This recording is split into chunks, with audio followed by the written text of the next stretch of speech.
The sky was burning. Ambassador Sorath Vel stood at the narrow observation slit of the underground bunker and watched the world he had known for 300 years die. Great pillars of fire rose from the capital city above, twisting into the smoke-choked sky like the fingers of some terrible god, reaching upward. Every few seconds, another blast shook the ground beneath his feet, sending dust raining from the ceiling and causing the lights to flicker. The Velthari homeworld, a planet that had known peace for over 2,000 years, was being torn apart. Sorath was old, even by the standards of his long-lived species. His skin, once a deep and healthy blue, had faded to a pale gray over the centuries. His four eyes, once sharp enough to read star charts from across a room, now squinted against the dust. His robes, the white ceremonial garments of the High Council, were torn and stained with dirt and something darker that he did not want to think about. He looked nothing like an ambassador anymore. He looked like what he was, a survivor, and barely that.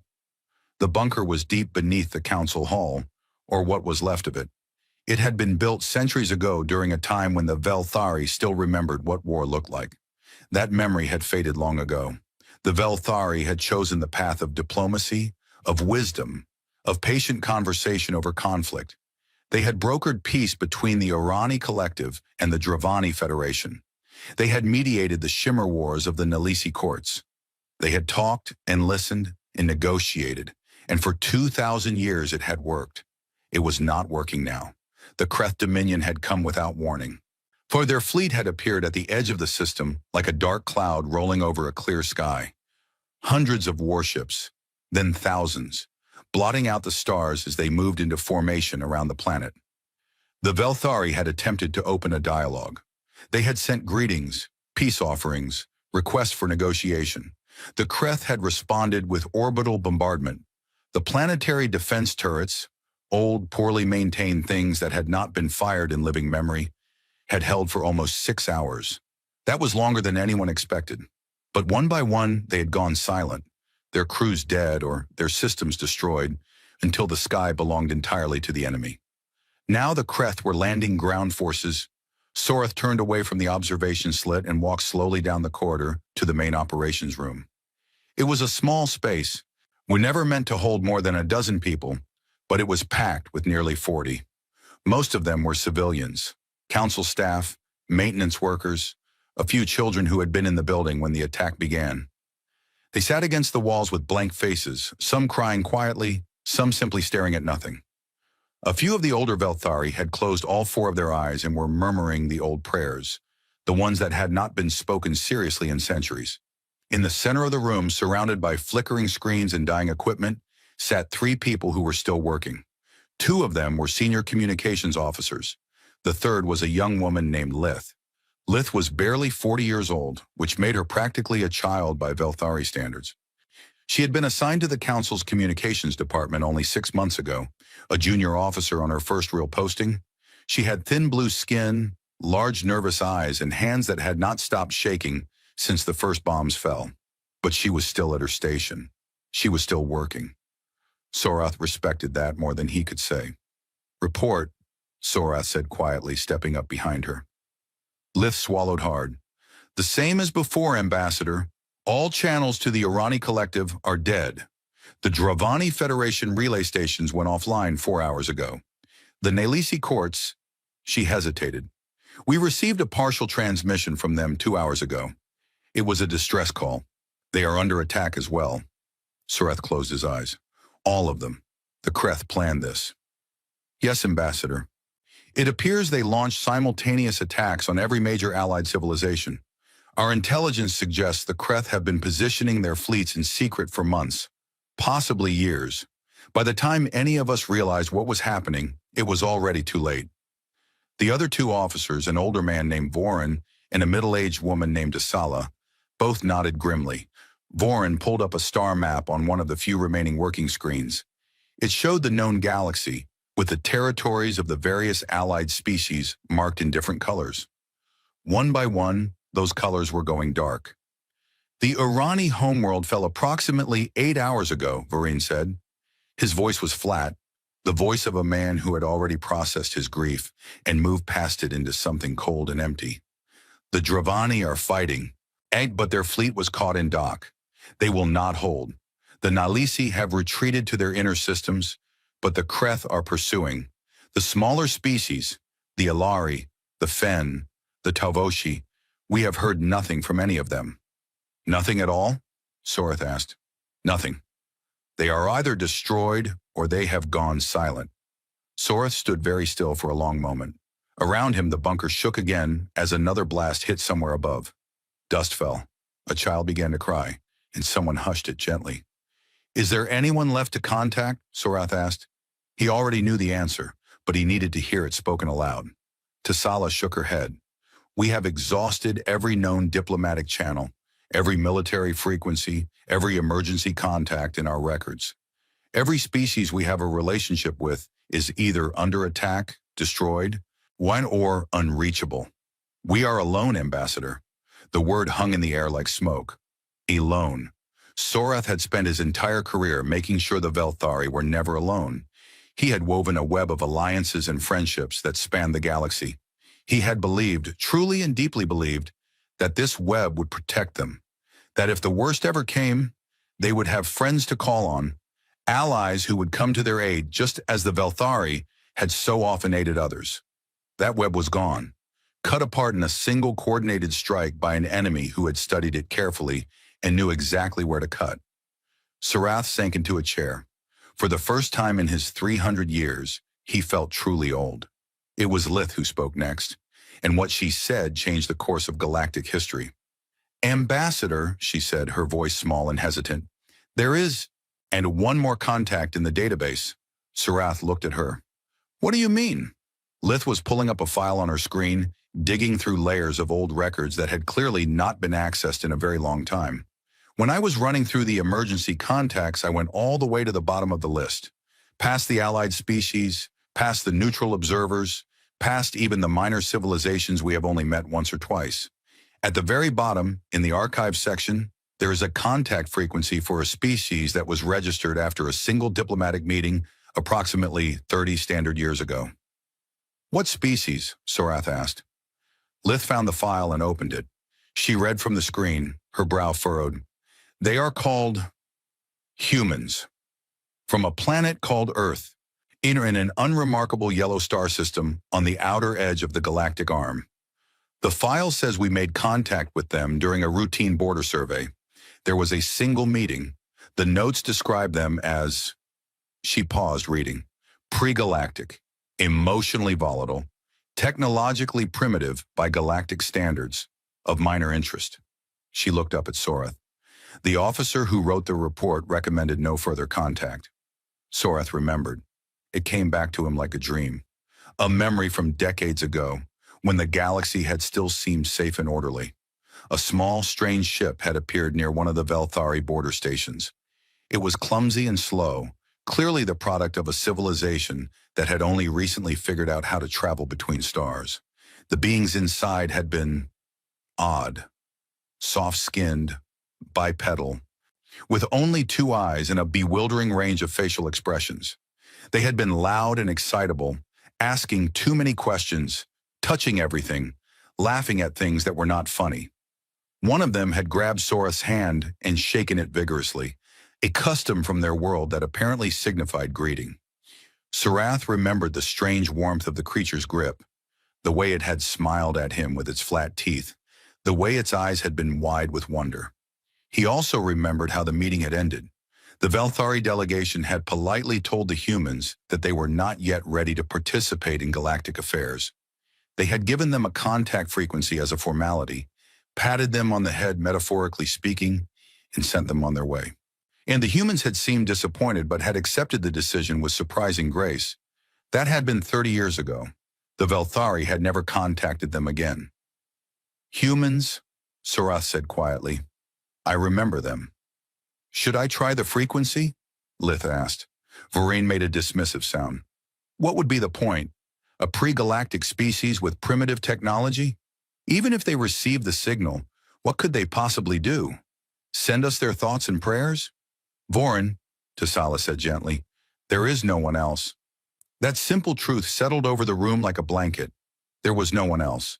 Every great civilization they had ever known was burning or silent. The mighty fleets of the Urani, the brilliant strategists of the Dravani, the ancient wisdom of the Nalisi, all of it was gone or going.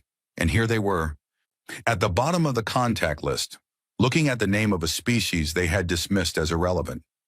Sorath looked at Lith. "Send the signal." Lith nodded. Her fingers moved across the console, pulling up the old frequency, calibrating the transmitter to cut through the interference from the bombardment above. She worked quickly and precisely, and Sorath noticed that her hands had stopped shaking. Having a task, even a hopeless one, seemed to steady her. "What should I say, Ambassador?" she asked. Sorath thought for a moment. Then he spoke, and Lith typed as he dictated. "We are the Velthari. We are under attack by the Kreth Dominion. Our world is burning. Our allies have fallen. We have no fleet, no army, no weapons. We have called every friend we have, and no one can answer. We are dying. If anyone among humanity can hear this, Ada, we beg you. We have no one left. Please help us." Lith read it back. Sorath nodded. She translated it into the crude human language they had on file. English, the humans had called it, and transmitted it on the old frequency. The signal left the bunker's antenna, punched through the smoke and fire above the planet, slipped past the Kreth warships in orbit, and raced out into the darkness of space at the speed of light. It was a tiny thing, a whisper in the vast emptiness between stars, aimed at a species that probably did not even remember the Velthari existed. Sorath sat back in his chair and waited. He did not expect an answer. He had done this because it was the last thing he could do, and doing something felt better than doing nothing. Around him, the bunker continued to shake. The lights flickered. The child who had been crying earlier had fallen asleep in its mother's arms. Lith stared at her screen. Minutes passed. 1, 2, 3.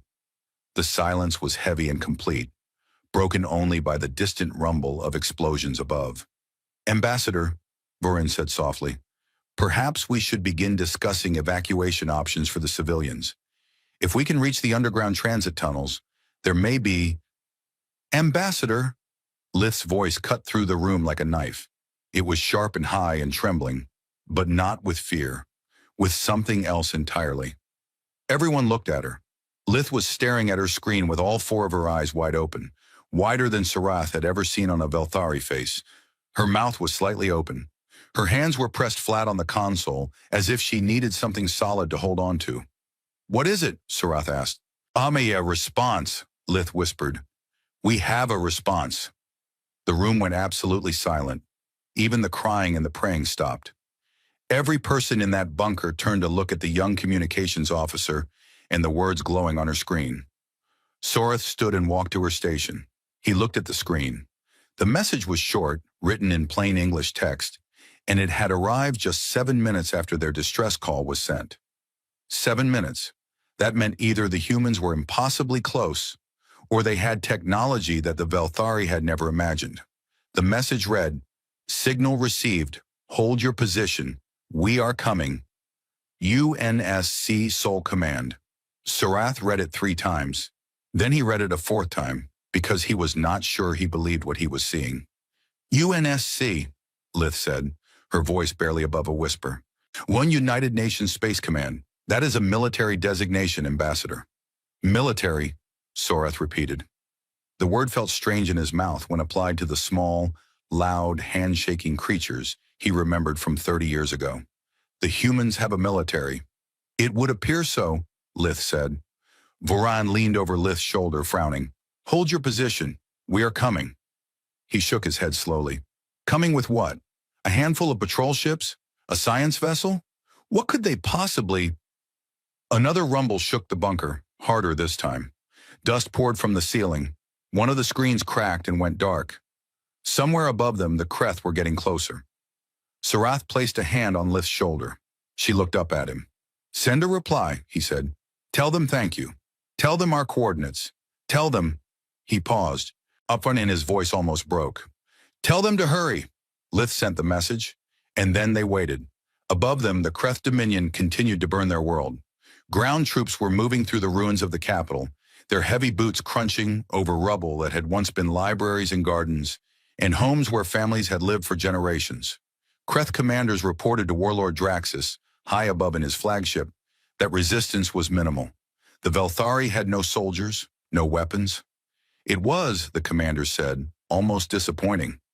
Draxus sat in his command chair and watched his empire grow. He had spent 10 years planning this, the simultaneous destruction of every civilization that might oppose the Dominion's expansion. It had required patience, something the Kreth were not known for. But Draxus was different from his predecessors. He understood that the key to conquering a galaxy was not just strength but timing. Strike everywhere at once, and no one can come to anyone else's aid. It had worked perfectly. The Urani were conquered. The Dravani were falling. The Nalisi were running. And the Velthari, the great diplomats, the weavers of alliances, they were helpless. Their precious web of friends and treaties had amounted to nothing when the moment of truth arrived. Draxus allowed himself a rare smile. By tomorrow, the Velthari homeworld would be another territory of the Dominion, and there was not a single force in the galaxy that could stop him.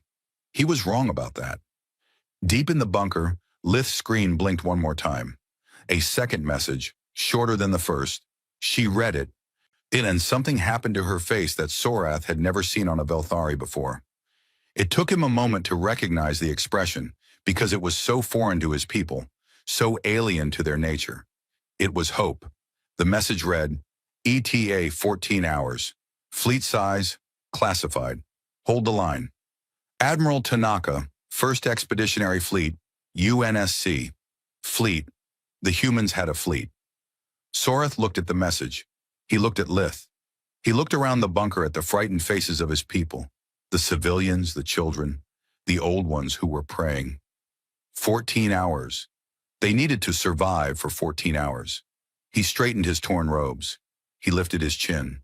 And for the first time since the sky began to burn, Ambassador Sorath Vel of the Velthari High Council allowed himself to believe that this was not the end. 14 hours. And they could hold for 14 hours. They had to. 14 hours before the fleet arrived at Velthar Prime, Admiral Kira Tanaka was sleeping. She slept the way all military officers learn to sleep, quickly, lightly, and fully clothed. Her quarters aboard the UNSC Thermopylae were small and plain, nothing like what most people imagined when they thought of a fleet admiral's cabin. A narrow bed bolted to the wall, a desk with a single lamp, a photograph in a metal frame showing a woman and 2 children standing on a beach somewhere on Earth, squinting into the sun and smiling. The walls were bare steel. The air smelled of recycled oxygen and coffee. The alarm hit at 0300 hours, ship time. Tanaka was on her feet before the second pulse. She was a small woman, compact and lean, with short black hair that was going gray at the temples and dark eyes that had a way of looking through people rather than at them. She was 52 years old, and she had spent 30 of those years in the UNSC climbing from a junior navigation officer on a patrol frigate to the commander of the most powerful military force humanity had ever assembled. She did not look impressive. She looked tired, but everyone who had ever served under her knew that behind those tired eyes was a mind that never stopped working. She hit the comm panel on her wall. Tanaka here. The voice on the other end belonged to Captain James Park, her chief of staff. He was calm as always, but there was something underneath his calm that Tanaka recognized immediately. Excitement. Controlled, disciplined excitement. On the kind that military officers feel when something they have been preparing for their entire lives suddenly becomes real. Admiral, we have received a priority 1 distress call on an old diplomatic frequency. It is from the Velthari. Tanaka paused with her boots half on. The Velthari. She knew the name, as every senior UNSC officer did. The tall blue aliens who had made contact with humanity 30 years ago exchanged polite greetings and then essentially told them to go home and grow up. The encounter had been brief and somewhat humiliating, and it had been classified at the highest levels. Not because it was shameful, but because of what humanity had decided to do about it. Put it through, Tanaka said. She read the message on her desk screen. It was short and desperate. And it was written in a version of English that was slightly off, as if it had been translated by someone working from a very old dictionary, but the meaning was clear. We are dying. We have no one left. Please help us. Tanaka read it twice. Then she sat down at her desk and pulled up everything the UNSC had on the Kreth Dominion. The files were thick. Humanity had been watching the Kreth for a very long time. This was the part of the story that the galaxy did not know, the part that would later cause every alien species in known space to look at humanity with new eyes, and in some cases, new fear. After the Velthari had sent them home 30 years ago, humanity had not sulked. They had not given up on space or turned inward or accepted their place as a minor, irrelevant species on the edge of the galaxy. Instead, they had looked at the universe with clear eyes and asked a simple question.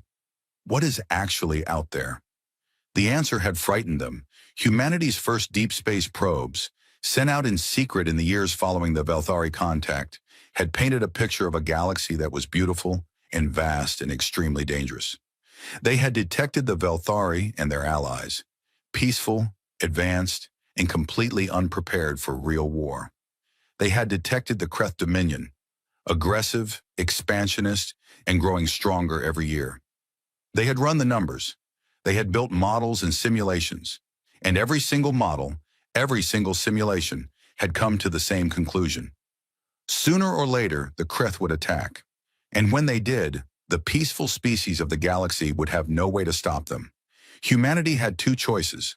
They could build defenses around their own system, hide behind their own borders, and hope the Kreth never noticed them. Or they could prepare for something bigger. They chose bigger. The decision was made at the highest levels of the United Nations, in meetings that were never recorded and never leaked. The project was given a simple name: Operation Shepherd. Its goal was equally simple: build a fleet capable of fighting a full-scale galactic war and keep it secret until it was needed. It took 30 years.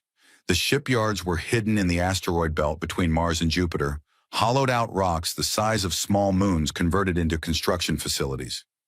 More yards were built in the shadow of Jupiter's moons, shielded from detection by the planet's massive magnetic field. Saturn's rings hid supply depots. Neptune's orbit concealed training grounds where entire battle groups conducted exercises in the frozen dark. The ships they built were not elegant. The galaxy's other species built beautiful vessels, sleek, curved, shimmering things that looked like they had been designed by artists. Human ships looked like they had been designed by people who expected to get punched in the face. They were blocky and angular and covered in thick armor plating. They bristled with weapons, missile tubes, railgun batteries, point defense systems, and things that had no equivalent in any other species' arsenal. They were ugly, they were brutal, and they were built to survive. The UNSC had studied every piece of intelligence they could gather on galactic warfare. They had analyzed the weapons, tactics, and strategies of every known species. And they had found a gap, a blind spot that every alien civilization shared. No one in the galaxy fought up close. Galactic warfare, as practiced by every species humanity had observed, was a long-range affair. Ships stood off at great distances and exchanged fire with energy weapons and guided missiles. It was orderly and predictable and almost polite. No one boarded enemy ships. No one engaged in close-quarters combat. No one was crazy enough to fly a fighter craft into the gap between two capital ships and attack from point-blank range. Humanity looked at this and smiled, because close-quarters violence was something humans understood very, very well. They built fighters, small, fast, incredibly agile craft piloted by men and women who had been selected for their reflexes and their comfort with extreme danger. They built marine divisions, soldiers in powered exoskeleton suits trained to breach airlocks, storm corridors, and take enemy ships from the inside. They built electronic warfare systems that could blind an enemy's sensors and communications at close range. They built torpedoes designed to be fired at distances so short that no other species would even consider it survivable. And they trained. For 30 years they trained. Admiral Tanaka had been part of it from the beginning. She had joined the UNSC as a young woman who had read the classified briefings on the Kreth and felt something cold settle in her stomach. She had risen through the ranks not because she was the strongest or the loudest, but because she was the smartest. A strategist who could see 3 moves ahead, who could look at a battle map and know, with an almost frightening certainty, what the enemy was going to do next. Now she sat at her desk, reading a distress call from a species that had once told humanity it was not ready, and she felt that cold feeling in her stomach again. But this time, it was mixed with something else. Purpose. She opened a fleet-wide channel. All captains, this is Admiral Tanaka. Report to the flag bridge for immediate briefing. This is not a drill. The Thermopylae was the flagship of the 1st Expeditionary Fleet, and it was enormous.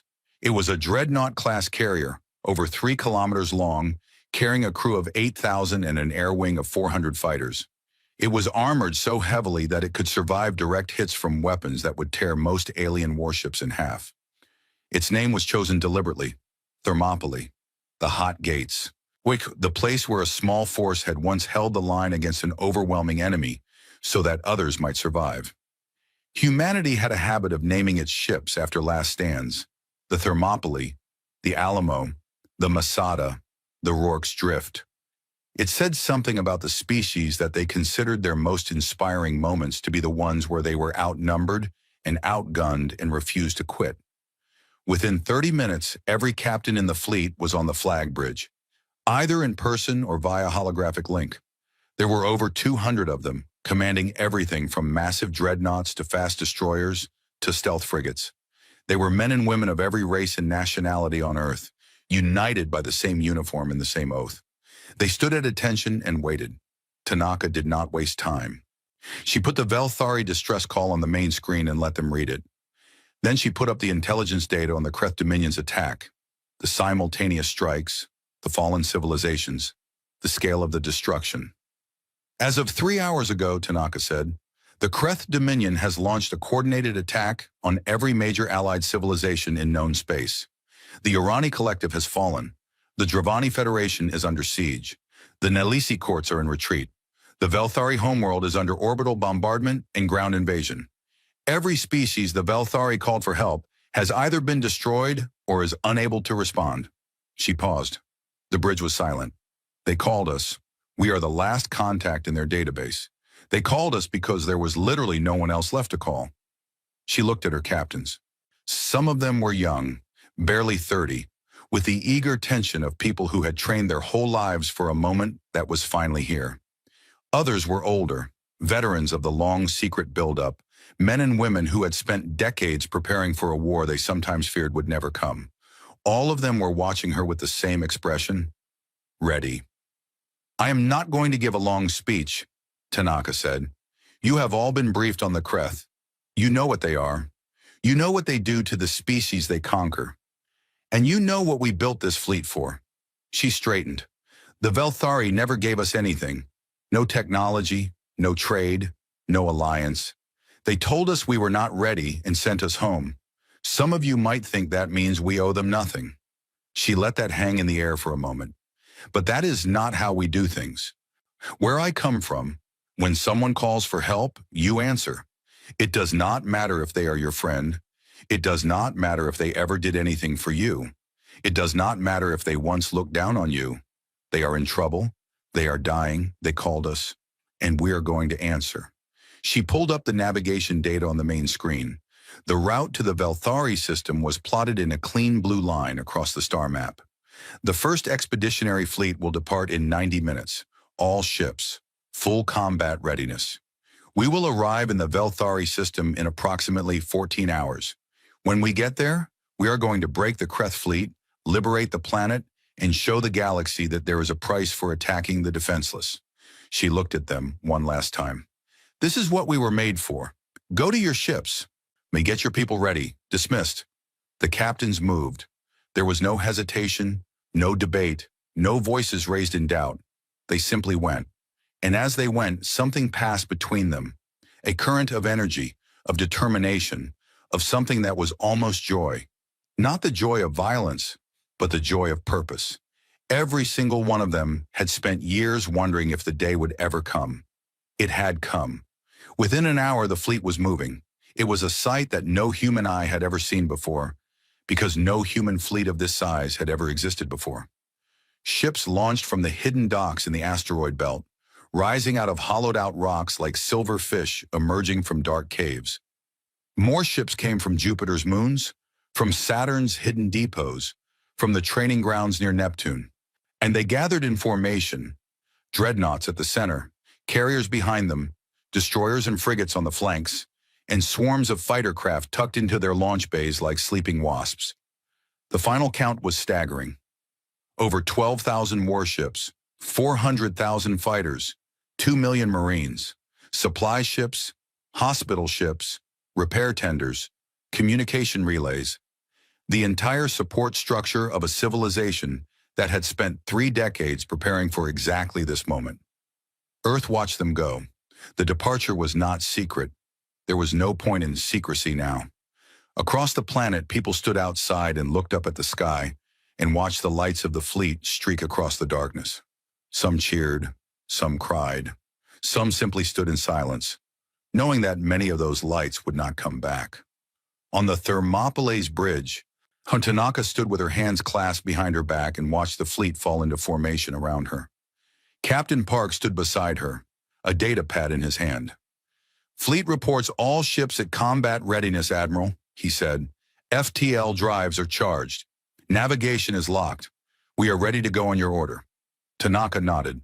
She thought about the Velthari in their bunker, 14 hours away, waiting in the dark for help that they probably did not believe was really coming. She thought about the Kreth, confident in their power, certain that no one was left to challenge them. She thought about the crew of the Thermopylae and the crews of 12,000 other ships, all of them about to fly into the unknown toward an enemy they had never actually fought. "Fleet command to all ships," she said. Her voice was calm and steady, the voice of a woman who had been waiting for this moment for 30 years. "Engage FTL drives. Take us to Velthar Prime." The fleet jumped. 12,000 ships vanished from human space in a ripple of light that was visible from the surface of Earth, a brief flash across the night sky that was there and then gone. On the ground, people looked up and wondered. In orbit, the silence that followed was enormous. 14 hours. That was how long the Velthari needed to hold. Far away in a bunker beneath a burning world, Ambassador Sorath sat in his chair and stared at the message on Lith's screen. "We are coming." 2 words from a species he barely remembered. A species his people had dismissed as unimportant. A species that had no reason at all to help. "Do you think they are real?" Varan asked. He was standing by the wall, arms crossed, his face skeptical. "Do you think they are actually coming?" Sorath did not answer immediately. He was thinking about the human he had met 30 years ago. The one who had grabbed his hand and shaken it, who had smiled with those flat teeth, who had looked at him with eyes full of wonder and warmth. He remembered how the human had said goodbye, not with the formal, distant courtesy of the other galactic species, but with a strange informality that had felt almost intimate. "See you around," the human had said, as if they fully expected to meet again, as if the galaxy was small enough for that. "Yes," Sorath said quietly. "I think they are coming." Above them, the Kreth continued their work. Ground troops moved through the city in methodical lines, securing districts, rounding up survivors, and cataloging resources for extraction. Harna Kreth officers reported to their commanders that the planet was nearly pacified. There was no meaningful resistance. The operation was proceeding ahead of schedule. In orbit, Warlord Draxus reviewed the reports with satisfaction. The Velthari homeworld would be fully under Dominion control within 48 hours. After that, he would move on to mop up the remaining Dravani resistance and hunt down the fleeing Nalisi. Within a year, the entire region of the galaxy would belong to the Kreth. No one could stop them. No one was left. He did not notice the slight anomaly that appeared briefly on the long-range sensors. A flicker of energy far outside the system, moving fast, then gone. One of his sensor officers noted it, considered reporting it, and then decided it was probably a natural phenomenon. A solar flare perhaps, or a comet passing through an energy field. It was not a comet. It was 12,000 warships traveling faster than anything the galaxy had ever tracked, and they were coming straight for him. The Kreth had studied every species in the galaxy. They had analyzed every fleet, every weapon, every strategy. They had planned their great assault with the precision of surgeons, accounting for every possible variable. They had not accounted for humanity. No one had. In the bunker, Lith suddenly sat up straighter. Her console was picking up something. Faint, distant, but growing. Energy signatures, thousands of them, moving through FTL space on a direct course for the Velthari system. The signatures were unlike anything in the Velthari database. They were rough and powerful, like the heartbeat of some enormous machine. "Hey, Ambassador," Lith said. Her voice was very quiet and very steady, and very different from the frightened girl who had sent the distress call hours ago. "I am reading incoming FTL signatures. Long range. Many of them." Sorath stood. "How many?" Lith ran the scan again, then a third time because she did not believe the number. "Ambassador," she said, and her voice cracked. "I think they sent everything." 12 hours remained, then 10, then 8. In the darkness between stars, the fleet of the United Nations Space Command roared toward Velthar Prime, and aboard every ship, in every corridor and cabin and fighter bay, men and women prepared for war. On the bridge of the Thermopylae, Admiral Tanaka stood and watched the countdown timer on the main screen. 6 hours, 4, 2. She opened a channel to the fleet. Her voice was the last thing her people would hear before they dropped out of FTL into a battle that would change the galaxy forever. "All hands, this is Admiral Tanaka. We are 2 hours from arrival. When we drop out of FTL, we will be facing the full might of the Kreth Dominion fleet. They do not know we are coming. They do not know who we are.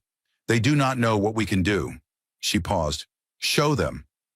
And across 12,000 ships, 2 million voices answered as one. The Kreth sensor officer was the first to see them. His name was not important. He was a junior technician aboard the Kreth flagship Dominance, assigned to the long-range detection station on the Night Watch. It was considered a dull posting. The Velthari system was conquered. There was nothing left to detect. He had been half asleep at his console, thinking about the promotion he would receive after this campaign, when his screen suddenly filled with light. He blinked. He leaned forward. He ran the scan again. Then he ran it a third time, because what he was seeing was impossible. "Commander," he said, and his voice came out wrong. Too high. Too fast. "Commander, I am reading incoming signatures at the system edge. FTL exits. Many of them." The watch commander walked over, irritated at being disturbed. He looked at the screen. His irritation vanished. "How many?" he asked. The sensor officer swallowed. "Thousands, Commander. The computer is still counting. It cannot determine an exact number. There are too many." The watch commander stared at the screen for 3 seconds. Then he hit the alarm. The sound that filled the Dominance was a deep, pulsing tone that every Kreth knew from birth. It was the sound of danger.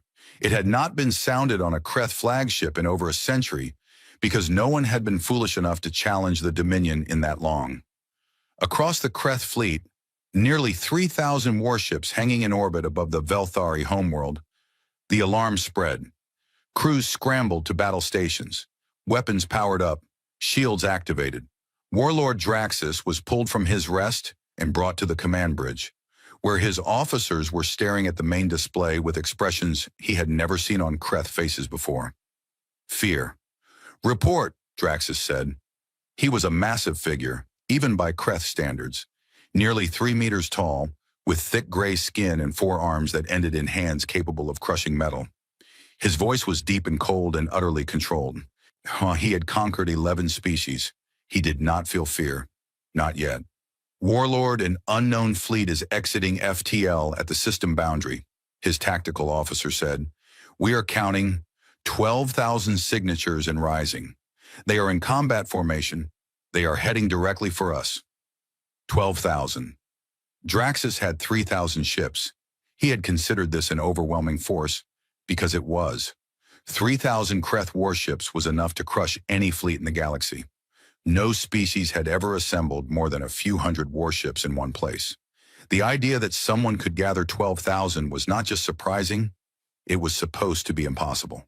"Identify them," Draxus ordered. His officers tried.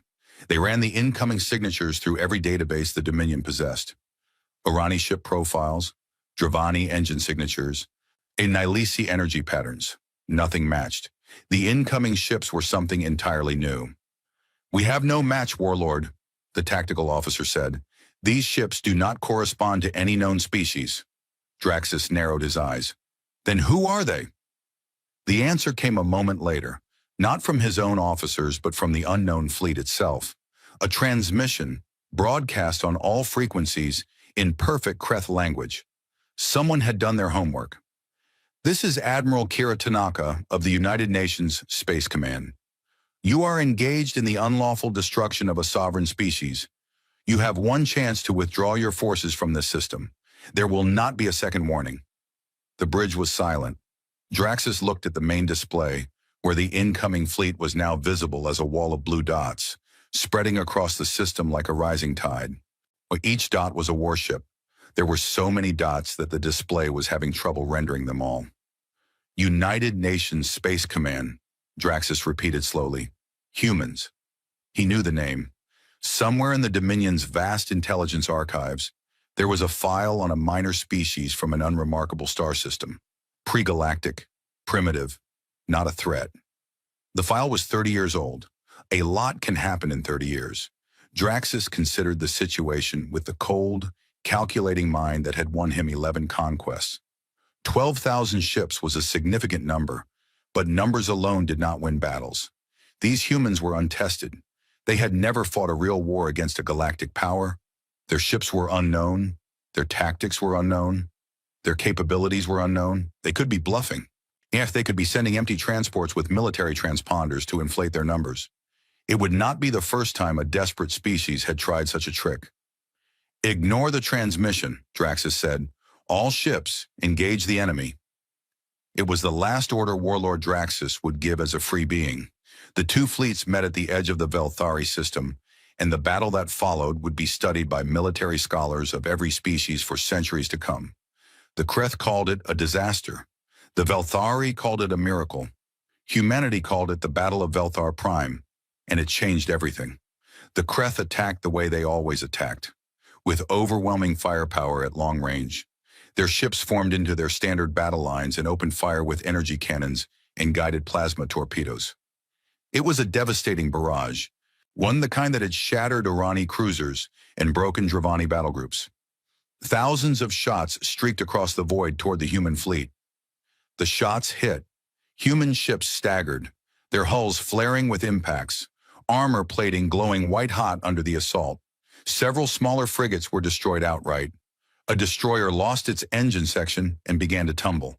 The Kreth gunners cheered. Then the smoke cleared, and the human fleet was still coming. This was the first shock. Kreth weapons, which could gut an Irani cruiser in 2 or 3 hits, were barely denting human armor. The human ships were built differently from anything the Kreth had encountered. Where other species built light and fast, prioritizing speed and elegance, humans had built heavy. And their hulls were layered with thick composite armor designed to absorb and distribute energy weapon impacts. What the Kreth saw as a killing blow, human damage control teams treated as a bad day at work. "Damage report," the Kreth tactical officer said, his voice uncertain. "Enemy fleet has sustained minor damage. They are not slowing down. They are accelerating." Accelerating. The human fleet was not pulling back to regroup, not spreading out to reduce target density, not doing any of the things that galactic military doctrine said a fleet should do when taking heavy fire. They were charging straight in. On the bridge of the Thermopylae, Admiral Tanaka watched the battle develop on her tactical display with calm, steady eyes. The Kreth were doing exactly what she had expected, standing off at range and trying to win with firepower.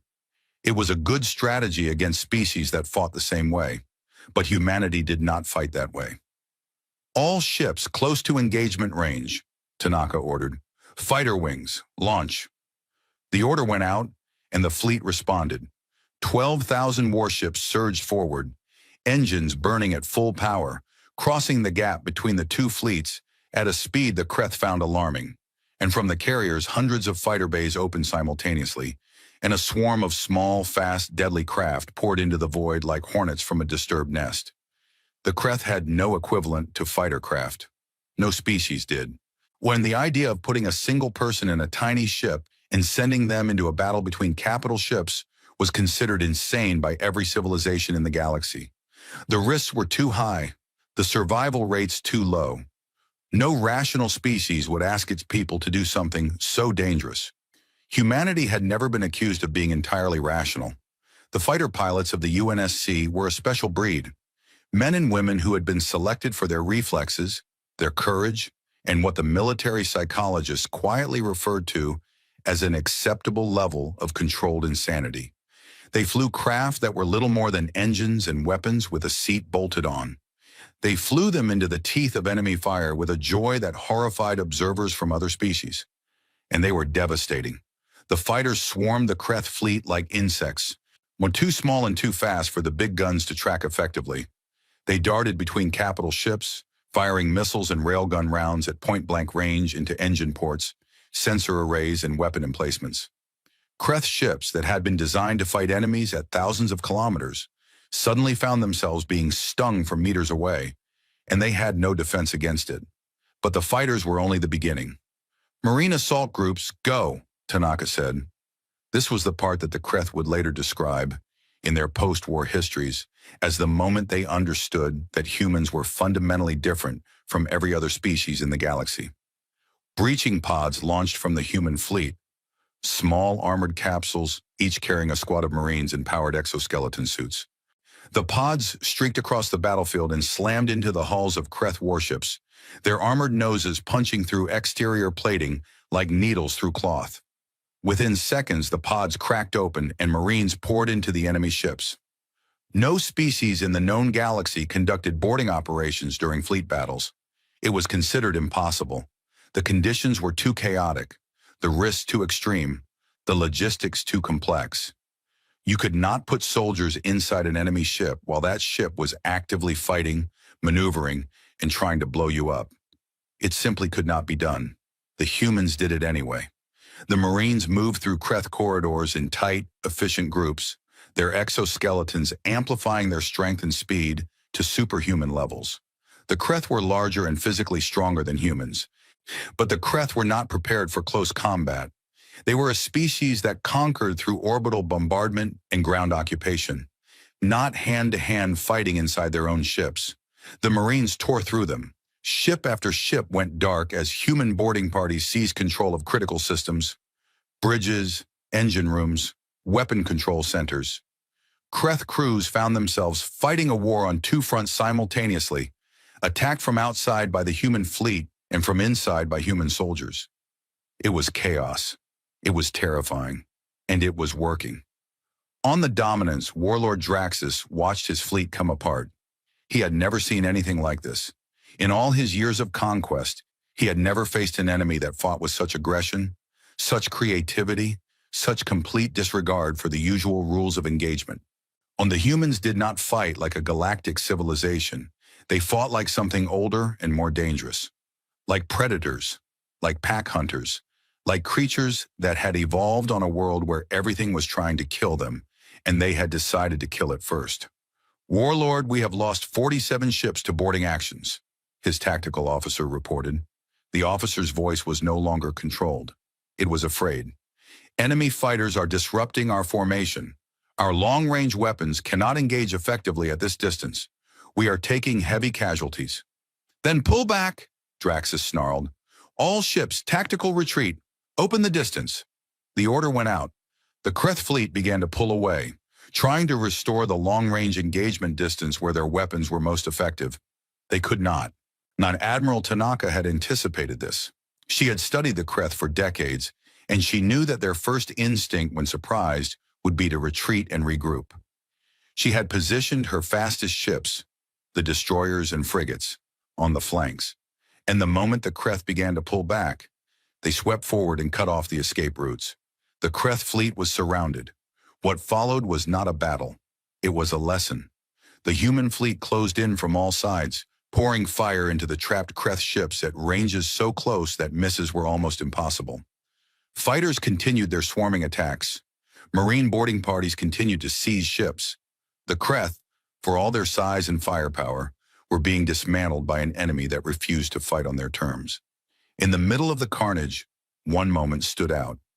It would later become the most famous single event of the battle, told and retold across the galaxy until it became legend.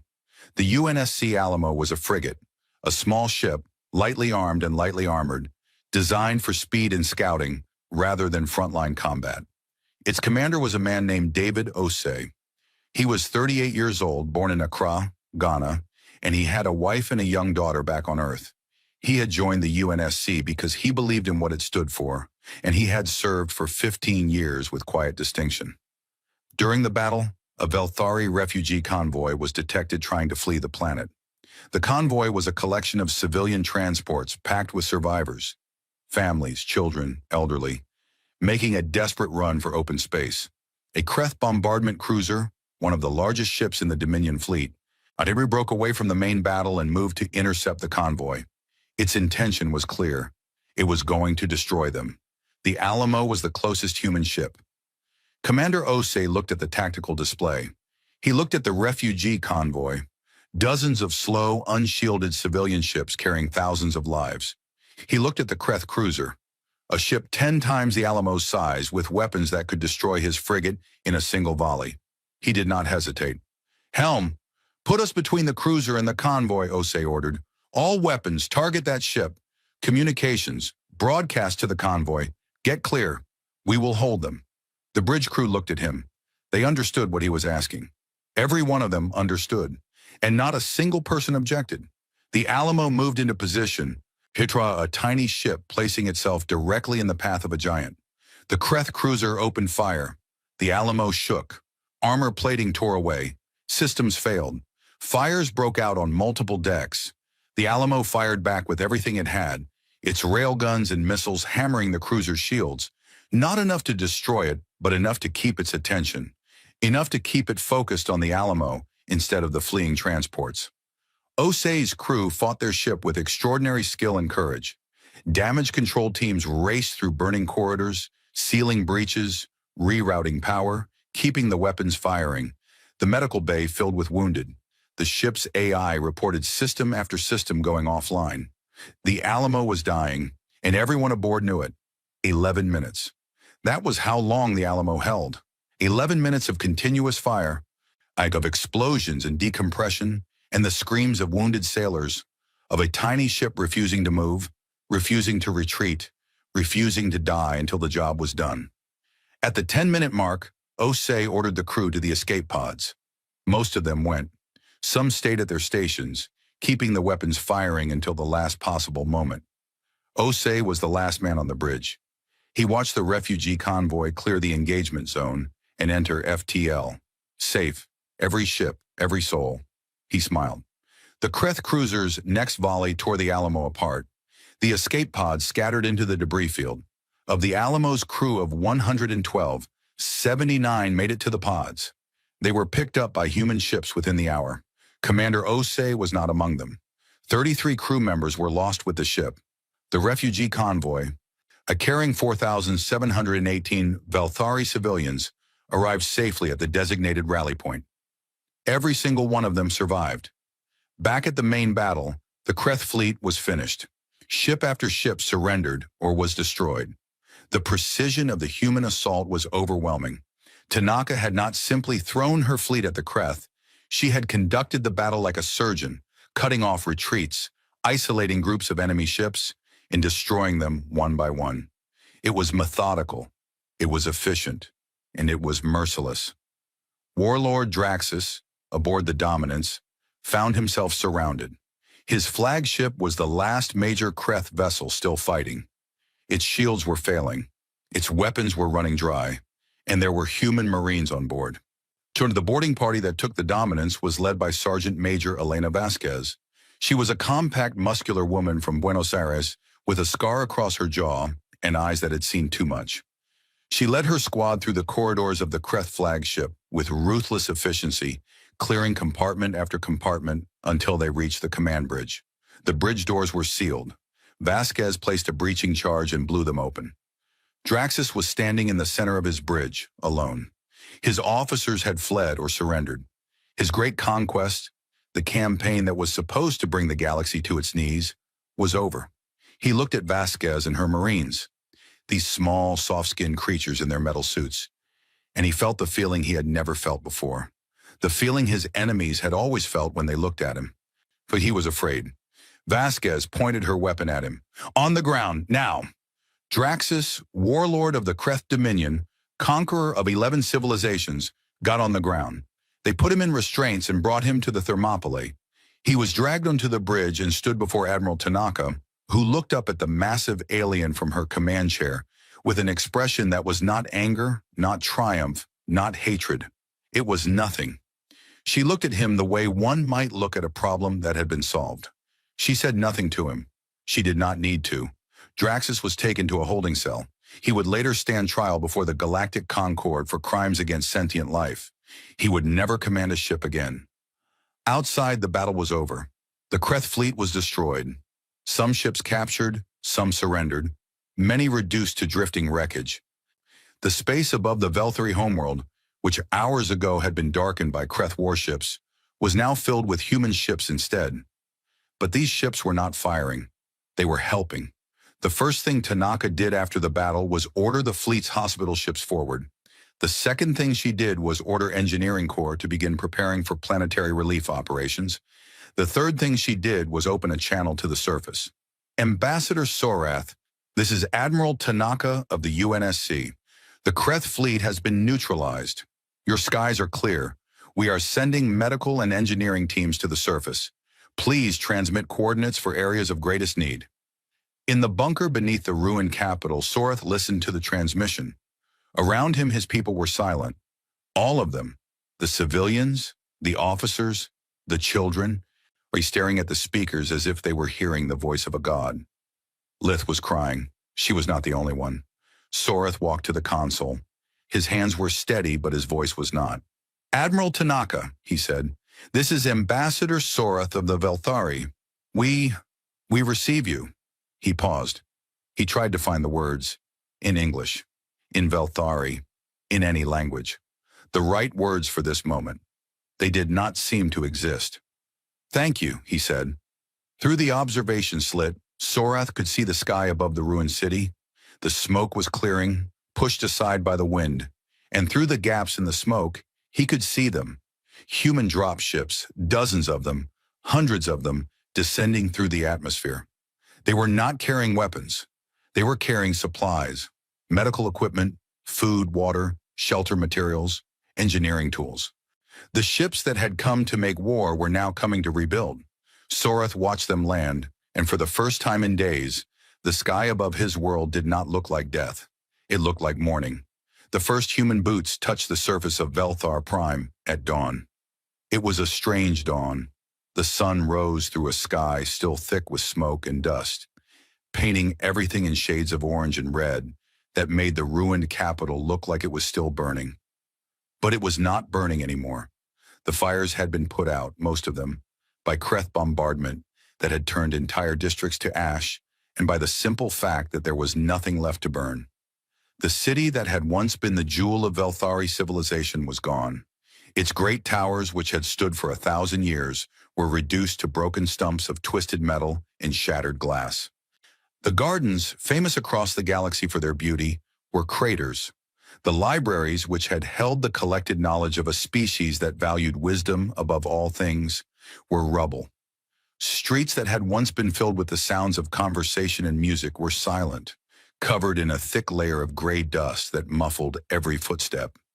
Into this silence came the humans. They came in drop ships that landed in the clearest spaces they could find.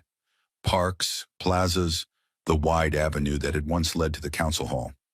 The drop ships were ugly, functional things, painted in dull military gray, and they opened their ramps with a hiss of hydraulics that sounded impossibly loud in the quiet city.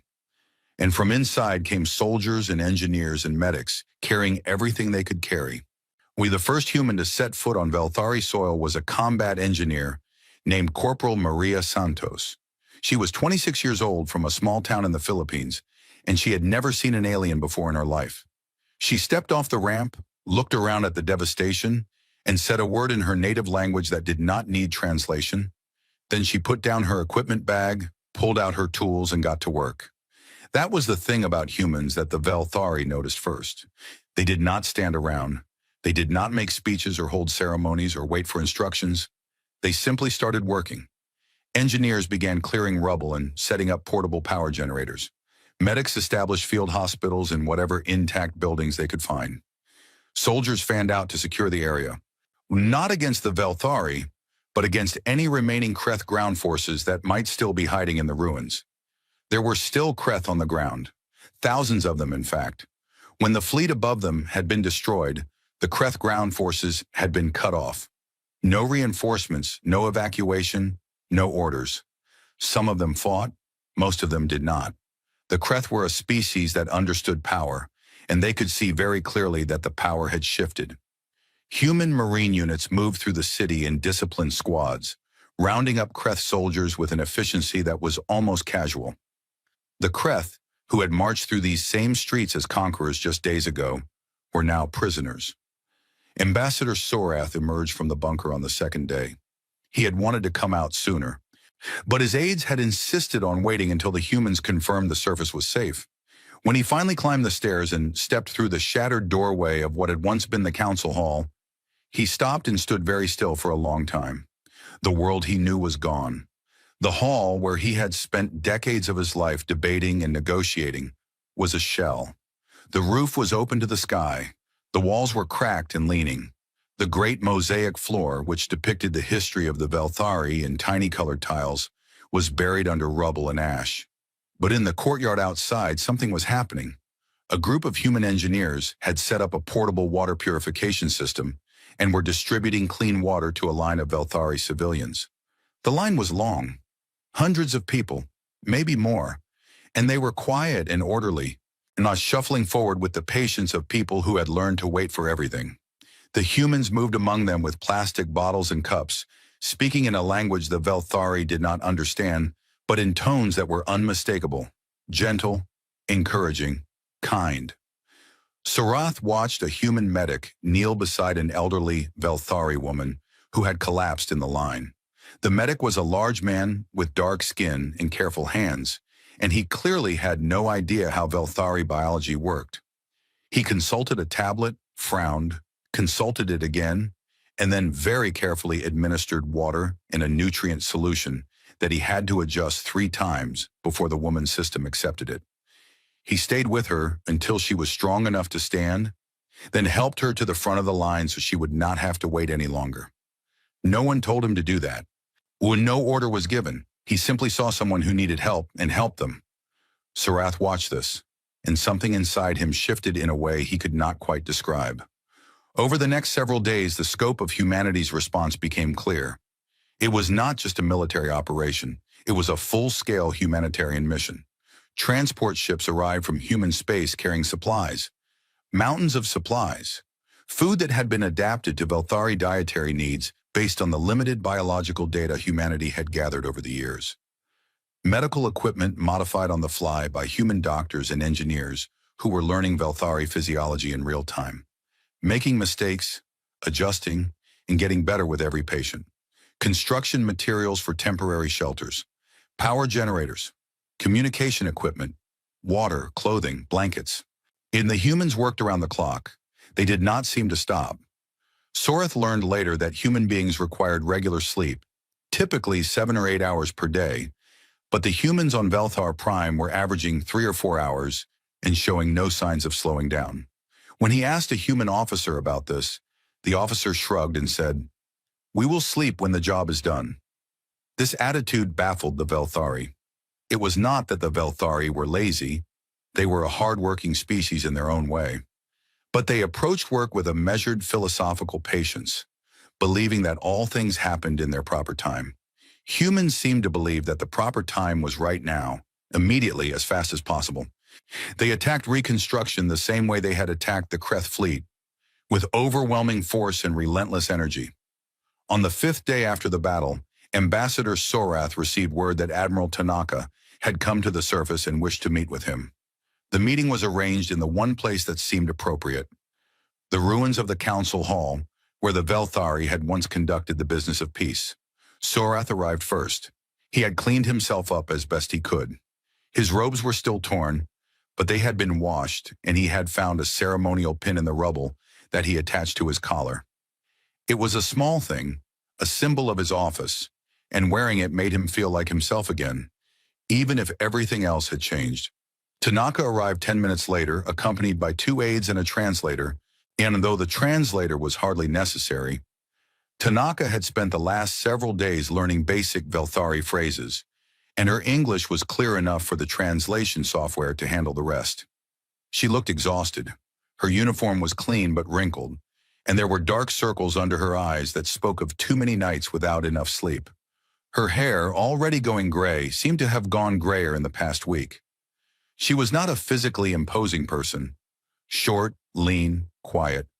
She looked like someone's tired mother, not the commander of the most powerful fleet in galactic history. But when she entered the ruined hall and her eyes swept the space, taking in the destruction, the rubble, the open sky where the roof had been, Sorath saw something in those tired eyes that he recognized. Not pity, not satisfaction, but something harder and sadder, an understanding of what had been lost. "Ambassador Sorath," Tanaka said, extending her hand. Sorath looked at the hand. He remembered this custom, the handshake, the bizarre human greeting that involved grabbing another person's appendage and moving it up and down. It had seemed so strange 30 years ago. Now, standing in the ruins of his world, it seemed like the most natural thing in the universe. He took her hand and shook it. "Admiral Tanaka," he said, "you came." "I told you I would," she said simply.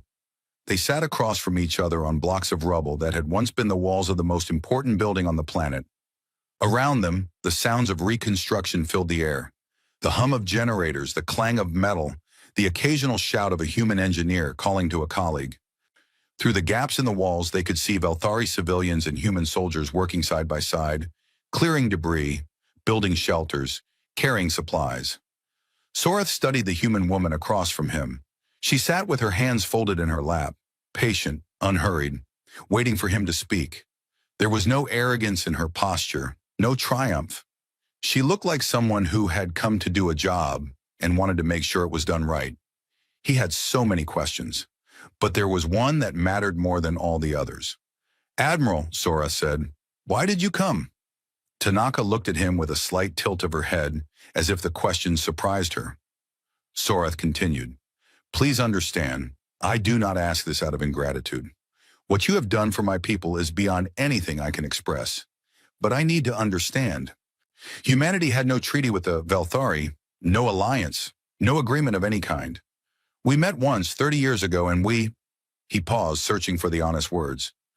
"We were not kind to you. We told you that you were not ready for the galaxy. We dismissed you. We never contacted you again. We gave you nothing. Not our technology, not our trade, not even our respect." He spread his hands, a Velthari gesture of openness. "You had every reason to ignore our distress call, every reason to stay behind your own borders, protect your own people, and let us face the consequences of our own failure to prepare. Instead, you sent your entire fleet across the galaxy to save a species that had treated you as beneath notice. You lost ships, you lost people. One, your commander Ose and the crew of the Alamo gave their lives for a Velthari refugee convoy." His voice trembled slightly. "So I must ask you, Admiral, why? What did you gain? What was the strategic calculation? What did you want from us?" Tanaka listened to all of this quietly. When Sorath finished, she was silent for a long moment, looking at the rubble-strewn floor. Then she looked up at him. "You asked for help," she said. Sorath waited for more. For the strategic explanation, the political calculation, the list of demands and conditions. Surely there was more. There was always more. Tanaka shook her head slightly as if reading his thoughts. "Ambassador, I understand that in the galaxy you are used to, everything comes with conditions. Alliances are transactional. Aid comes with strings attached. No one does anything for free. And I understand why you expect there to be a deeper reason behind what we did. But there is not." She leaned forward slightly. "Where I come from, there is a simple rule that most human children learn before they can read. If someone asks you for help, You help them. That is it. That is the whole thing. You do not check first whether they deserve it. You do not check whether they were nice to you.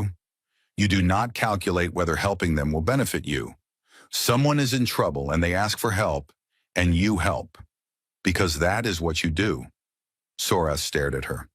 In 300 years of diplomacy, across dozens of species and hundreds of negotiations, he had never heard anything like this. It was so simple that it almost sounded naive. But looking at Tanaka's face, at the steadiness of her eyes, at the quiet certainty in her voice, well, he knew she was not being naive. She was being completely honest. But the cost, Sorath said, your people died, the Alamo, the other ships you lost, the Marines who did not come home. How can you accept that cost for a species you owed nothing to? Tanaka's expression changed then. The tiredness was still there, the professionalism, the calm. But underneath it, just for a moment, Sorath saw something raw. Grief, real grief, carefully controlled, but undeniably present. I do not accept it easily, she said quietly. Every person we lost has a family back on Earth who will never see them again. Commander Osei had a daughter. She is 4 years old. She will grow up knowing her father died defending people he had never met, on a planet he had never visited, for a species that did not even know humanity existed a week ago. She paused. She's steadying herself. That is not a cost I take lightly. It is the heaviest cost there is. But I knew, and Commander Osei knew, and every person in that fleet knew, that the alternative was worse. The alternative was sitting at home, safe behind our borders, while your species was wiped out. Living the rest of our lives knowing that someone asked us for help, and we said no. She met his eyes. Humans have a long history, Ambassador. It is not a clean history. We have done terrible things to each other. Wars, cruelty, betrayals that would shock you. But we have also done extraordinary things. And every time we look back at our history, the moments we are most ashamed of are not the times we fought and lost. They are the times we stood by and did nothing while others suffered. Those are the moments that haunt us. And those are the moments we swore we would never repeat. She straightened. So yes, the cost is real. And yes, I will carry it for the rest of my life. But I would rather carry the weight of the lives we lost than carry the shame of the lives we refused to save. Sorath sat in silence for a long time. He was a diplomat. He had spent his entire life understanding motivations, reading intentions, finding the hidden agendas behind every generous offer. It was his skill, his craft, his art, and he could find no hidden agenda here. No angle, no calculation. Just a simple, powerful, almost terrifyingly sincere belief that helping others was not optional.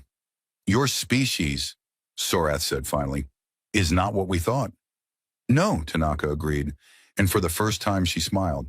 It was a small, tired smile, but it was real. We rarely are. The news of what humanity had done spread across the galaxy like a wave. It moved through the shattered communication networks of the allied species, passed from ship to ship, station to station, world to world. The Velthari were saved. The Kreth fleet was destroyed. And the species that had done it was one that most of the galaxy had never heard of. The reactions were mixed, and they were powerful. The Urani, whose homeworld had fallen to the Kreth, received the news in their refugee camps and wept. They had sent no help to the Velthari. They had been unable to, but they had also not tried very hard, and the knowledge that a species with no obligation had done what they could not was a wound that would take a long time to heal. The Dravani, still fighting a desperate defense of their own systems, had received the news and felt something they had not felt in weeks. Hope. If the Kreth could be beaten at Velthar Prime, they could be beaten elsewhere. The Dravani commanders rallied their forces with new energy. The Nilisi, hiding in their inner systems, received the news with a complex mixture of relief and shame. They were an ancient, proud species, and the knowledge that they had run while someone else stood and fought was difficult to bear. And everywhere, across the galaxy, species that had never heard the word human before began to learn it. They learned about the fleet that had appeared from nowhere. They learned about the battle. They learned about the Alamo and Commander Osei and the human Marines who boarded enemy ships in the middle of a battle because apparently that was something humans just did. They learned, when they were impressed, and some of them were afraid. On Velthar Prime, the recovery continued. Human and Velthari worked together, and in working together, they began to know each other. It was awkward at first. The species were very different. The Velthari were tall, thin, blue-skinned, four-eyed, calm, philosophical, and soft-spoken. The humans were short by comparison, varied in color and shape, loud, emotional, impatient, and constantly in motion. Communication was difficult. Customs clashed. A human engineer accidentally offended an entire Velthari work crew by whistling, which in Velthari culture was a sound associated with mourning. A Velthari healer accidentally terrified a human patient by examining him with all four hands simultaneously. But they figured it out. They always figured it out. And because underneath the differences, there was something shared, a desire to fix what was broken, to help those who were hurting, to make things better. That desire bridged every gap. One moment captured this better than any speech or ceremony. It happened on the seventh day, in a makeshift shelter in what had once been a residential district. A young Velthari child, perhaps 5 or 6 years old by human reckoning, had been separated from her family during the attack and had been living in the shelter since. She was small and scared and had not spoken a word since she arrived. A human Marine named Private First Class Thomas Abra was assigned to the shelter as part of a security detail. He was 23 years old, from Lagos, Nigeria, and he was built like a wall, tall, broad, with hands that could bend steel. He was also, as his squad mates knew well, the gentlest person in the entire platoon. He carried photographs of his nieces and nephews in his helmet liner and cried at movies. Abara noticed the child on his first day at the shelter. She was sitting alone in a corner, knees pulled up to her chest, all four eyes staring at nothing. She would not eat. She would not interact with anyone. The Velthari adults in the shelter had tried to comfort her, but she shrank from every touch. Abara did not approach her. He simply sat down against the opposite wall, about 5 meters away, and began eating his ration bar. He did not look at her. He did not speak to her. He just sat there, existing in her space without demanding anything. He did this every day. For 4 days, he came to the shelter, sat against his wall, and ate his rations. Sometimes he hummed quietly. Sometimes he read from his data pad. He never approached the child, and he never tried to make her come to him. On the 5th day, the child moved. She got up from her corner and crossed the shelter, slowly and carefully, like a small animal approaching something it was not sure about. She stopped in front of Abara and stood there, looking up at him with all 4 of her wide, dark eyes. Abara looked down at her and waited. The child reached into the folds of her clothing and pulled out a small object, a figurine, roughly made from bits of